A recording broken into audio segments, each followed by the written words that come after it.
When the Big Bang happened, the universe formed along with all of the elements that are in our solar system. These elements formed stars.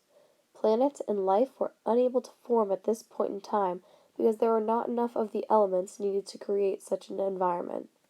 After 2 generations of stars had lived and died, there was enough materials for fiery metal planets and the possibility of life. Around 4.5 billion years ago, our solar system and Earth formed. This time period is referred to as the Hadean era, after the Greek god of the underworld called Hades. The Earth was incredibly hot and constantly being hit by meteors. These meteors were rich in elements such as iron.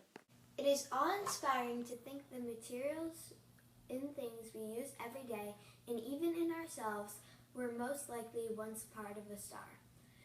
Take a regular kitchen fork, for example. It is made of stainless steel, an alloy of iron, and this iron was once a part of a star. Every day you eat your lunch with a tiny piece of a dead star. All of the iron that is on Earth was either there when the Earth formed or was put on Earth through meteors. When the Earth was formed, it was so hot that all of the elements were molten. This led to the heavier metals sinking to the middle of the Earth, while the lighter elements floated to the top. Iron is a heavier element, so all of the iron settled to the core of the Earth and is now inaccessible by humans. All of the iron that can be harvested and is useful to humans came to the Earth during the Hadean era by the way of meteors. These meteors hit the Earth randomly, leading to some areas of the world being more rich in iron than others. This distribution of iron, as well as other minerals due to meteors, gave some societies a large advantage over their counterparts who had limited access to iron. Humans first began using iron for tools around 4000 BCE in Mesopotamia. The people of Mesopotamia did this by melting the iron and pouring it into molds.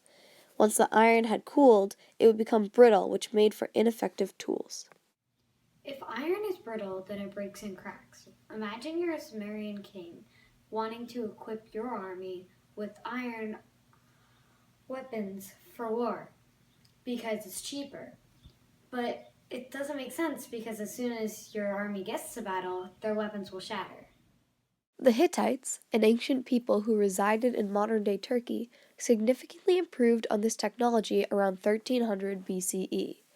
The Hittites formed tools out of iron by heating the iron in a bed of charcoal, then hammering it into the desired shape. Through this method, iron remained tough and strong, perfect for making tools and weapons.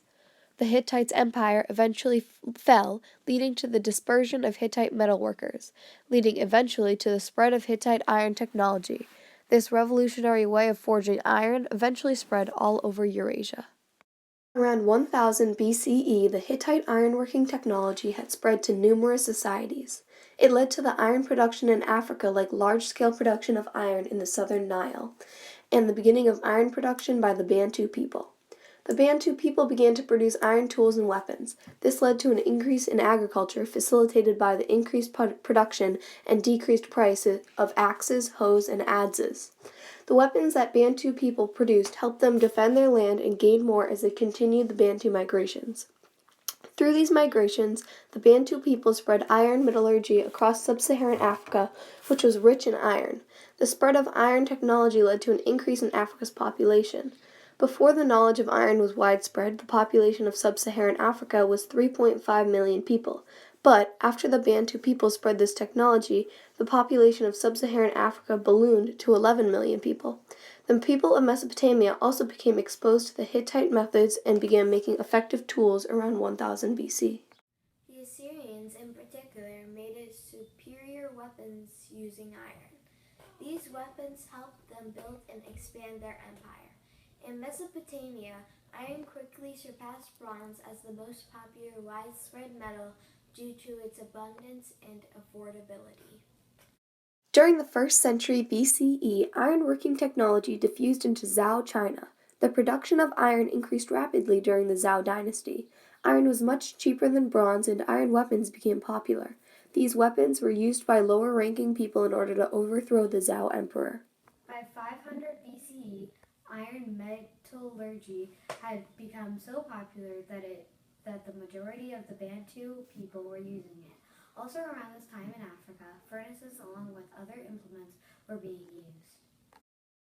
During the Han Dynasty in China, ironworking led to an increase in agriculture. Artisans began to master the skill of ironworking and made tools and weapons like pots, stoves, knives, needles, axes, hammers, and saws, among other things. Before iron became popular, bronze was used to craft all of these items. Bronze was expensive and made it so that items regarded as household items today were considered a luxury. Iron made these items affordable and allowed middle-class people to have them. Iron was also used to better the Han Dynasty's military. Iron allowed for stronger, cheaper swords and spears and arrowheads. These items gave the advantage over nearby nomadic tribes as well as the Xiongnu.